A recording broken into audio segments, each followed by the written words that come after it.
Anyway, speaking of people that we used to enjoy that have rapidly started grating on our nerves, Bryan Danielson was up next, challenging Eddie Kingston for the Continental Breakfast Championship.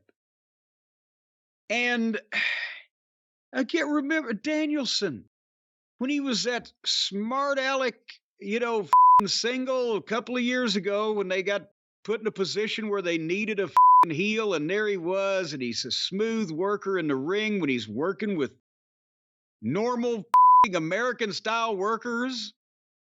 And he's gone to shit with the BBC and being around the plumber and that whole tomfoolery. He's always in garbage matches. And now, as we're getting the last year of his career before he hangs it up, instead of getting some great Bryan Danielson matches, we're getting great fucking tributes to Japanese legends that we don't give a shit about matches.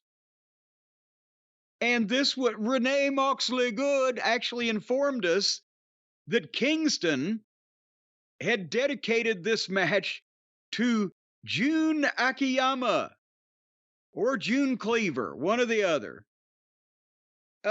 So Kingston already, instead of, as we've mentioned, working a gimmick that would fit him and that unique look that he has, and play to his strengths as a fucking regular guy, fucking fighter, whatever. He's fantasizing. He's a goddamn member of the Gracie family, and Danielson is going to do nothing but do Japanese tribute matches with. It's like goddamn. It's karaoke.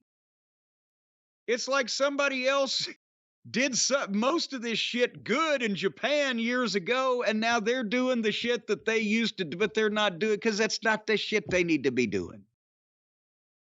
And Eddie Kingston has had 2 or 3 years now to even lose part of that stomach, hadn't he? And would you like me to go over some of the highlights?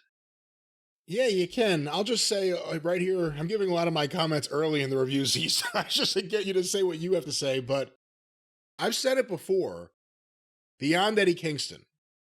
And I like Eddie. I want to root for Eddie. I want to like his matches. I love his promos. But Michael Hayes wanted to wrestle too, and Bill Watts is like, no, you know what? It's maybe better you just stay on the mic, and we'll get Buddy Roberts in here. There is no Buddy Roberts to slot in here. But Danielson, I said it a while ago, I was starting to get sick of his matches when people were still raving about him. And he's a very talented guy, obviously. But whether it's the adopting the slowness of the WWE style to his style, or, the stuff that's so overdone now that it makes you groan, the trading stuff back and forth. And, I think there was also a time where the submission holds that were influenced by MMA were really strong and really powerful. But I don't feel like that's really there right now. And a lot of these... only in the minds of the competitors. Yeah, so I'm a little sick of Bryan Danielson too, and I have been for a while. Well, and it's not we're sick of him. It's what he's doing with the talent that he has, and unfortunately the talent he has to face in these things. But they start the leg kicks and the ducking chops and the leg checks. It looked like Ali and Inoki when they started out. And then more chops and kicks and the fake fast slaps. And I'm ready. Can somebody grab a headlock, one tackle, drop down, hip toss? Give me a wrestling match here. And then finally, I think when Danielson gave Kingston a suplex off the apron to the floor, it was the first person to take a bump. They actually hadn't taken any bumps in the ring. They're just kicking and chopping. And then Kingston was trying to wrestle like Billy Robinson.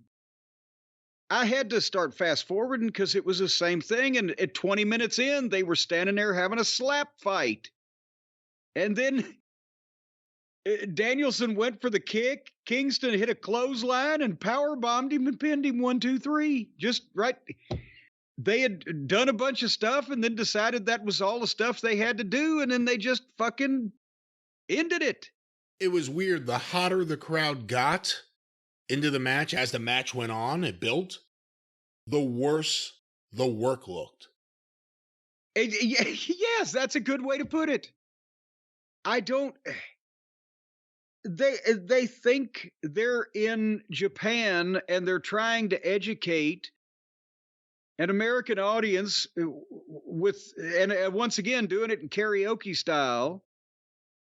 And that's why they've got what they've got. They got 15,000, 16,000 people there for Sting's last match, but what they've got in terms of television viewership in this overall country is because that's the only people that want to put up with this over and over again. And then as a result of the stipulation, Danielson was supposed to shake Kingston's hand, right? Like that was like it was the equivalent of the kiss my foot stipulation. Where if I'm going to beat you and you're going to have to kiss my foot. Now you got to shake my hand. Okay, well, he shakes his hand and then he raises Kingston's arm and bows to him. I don't. See, in Blackpool, they teach you, be the baddest motherfucker you can, but if you get your ass kicked, bow. Always pay respect to the man who beat you. All righty.